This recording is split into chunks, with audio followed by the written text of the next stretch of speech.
Assalamu alaikum hürmetli televizor kökçüler. Uyghur televiziyasının kundalik xabarlarini ko'rishinglarni qarshi olamiz. Xitoy kommunistlari chet eldagi Uyg'urlarni terrorchi deb e'lon qildi. Uyg'ur kishilik huquq siyosati qonun loyihasining Amerika Kengash palatasining ma'qulligidan o'tishi dunyoga berilgan signal deyilmoqda. Birlashgan Davlatlar Tashkiloti Uyg'ur turklarining diniy erkinligiga hurmat qilinishi lozim dedi. Anqaradagi Amerika elchixonasining sohibxonligida ikki faoliyat o'tkazildi. Tövəndə diqqətinizə xəbərlərimizdən təfsili məzmunlarda bolsun. Xitoy kommunistləri Şərq Türkistonda jazo lagerlari qurib, 3 milliondan ortiq Uyg'urlarni jazo lagerlari qamab olib, irqiy va madaniyat qirg'inchilik qilayotgan mush vaqtlarda chet ellarga chiqib ketgan Uyg'urlarni rohat qo'ymagan. Eng yangi uchurlarga asoslanganda Qashqarning Yo'pirg'i nahiya yakshanba bozoridagi chet elga chiqib ketgan o'nlarcha Uyg'urlarni terrorchi deb e'lon qilib, xabarini berganlarga mukofot, ushurganlarga jazo berildi degandek varaqchilar tamlog'i chaplangan. Tutuş buyruq chiqarilganlar bo'lsa, yillar burun chet ellarga tijorat, o'qish, ishlash uchun chiqqan bo'lib, vataniga qaytolmay qolib qolgan shaxslar ekan. Ularning orasida Anqara universiteti til va tarix jo'g'rofiya fakultetining o'qituvchisi doktor Erkin Ahmadning rasmi yer olgan.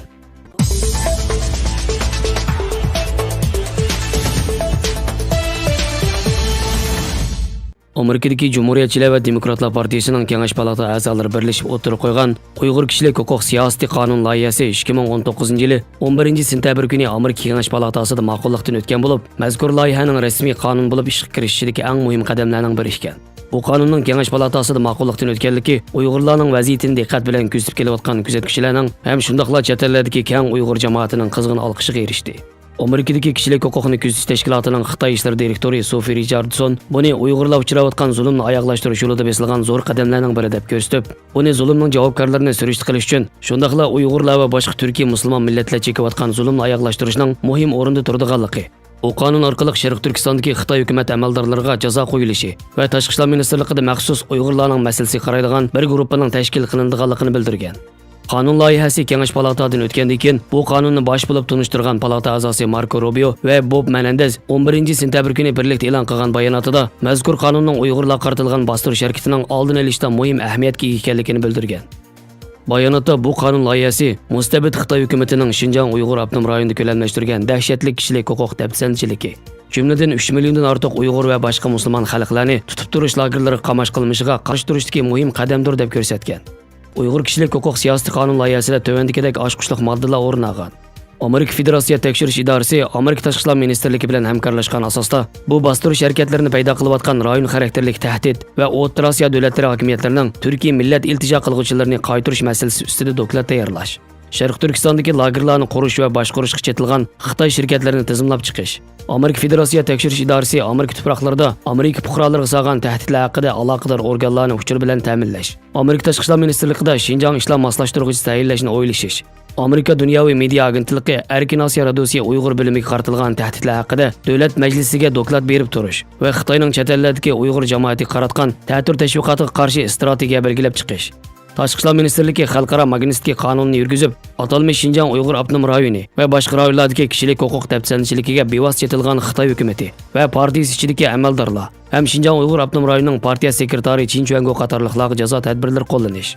Amerika hukumati Birlashgan Davlatlar Tashkiloti kishilik huquq oliy komissari va Birlashgan Davlatlar Tashkilotining munosabatlik doklad tayyorlovchilarining Sharq Turkistonda bo'libmi atalmish qayta tarbiyalash lagerlarida jiddiy ham cheklimsiz holda tekshirish olib berishiga qaratilgan chaqiriqlarni qo'llaydigan bir strategiya tuzib chiqish qatorliqlardan iborat ekan.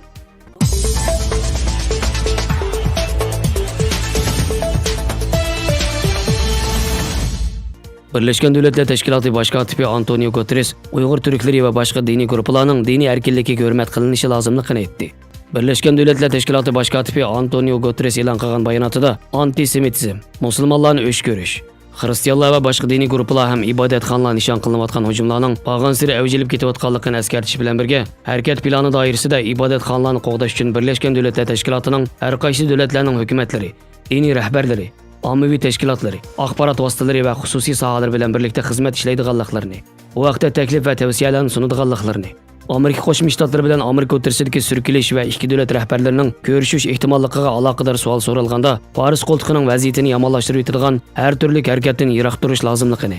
Chunki Paris qo'ltiqida yuz bergusi cho'ng bir krizis dunyoga bitmas tugumas balo-ofatlarni olib keladiganligi, bundaq bir krizisning oldini olish nishon qilingan tirishchiliklarni qo'llaydiganligini bildirgan. O Uyghur Türkleri qartılğan kişilik hüquq təpsəniçiliklərə əlaqədar davalar haqqındakı bir sualğa Uyghur Türklərinin dini erkinligiga hörmət qılınışı lazımlığı, barlıq dövlətlərinin qandaq bo'lishidin qat'iy nazar dini erkinliklarga hörmət qılınış kerak ekanligini ta'kidlagan.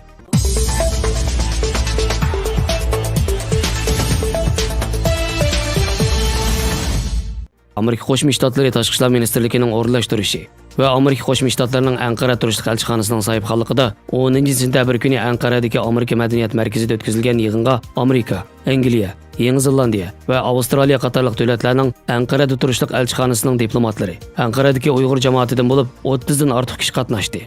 İkinci günü Ankara'daki Amerika Kültür Merkezi'de ötkazilgan yig'inga Uyg'ur harekati raisi Ro'shan Abbas xonim, Dünya Uyg'ur Qurultiyi bosh maslahatchisi Rishad Abbas apandi, Dünya Uyg'ur Qurultiyi muavin raisi Erkin Ahmet apandi va bosh taftish Abdukim Idris apandi ham Ankara'daki Uyg'urlar ishtirok qilgan.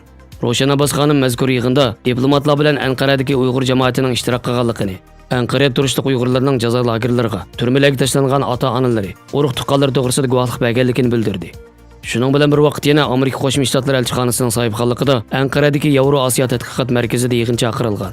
Yig'inga Uyg'urlardan sir Turkiyadagi tadqiqot markazlarining munosabatli mutaxassislari, ba'zi universitetlarning professorlari va diplomatlar qatnashdi. Shundaqla Xitoy bilan munosabatli siyosiy, iqtisodiy va inson haqlari haqidagi masalalar to'g'risida muzokara olib berildi.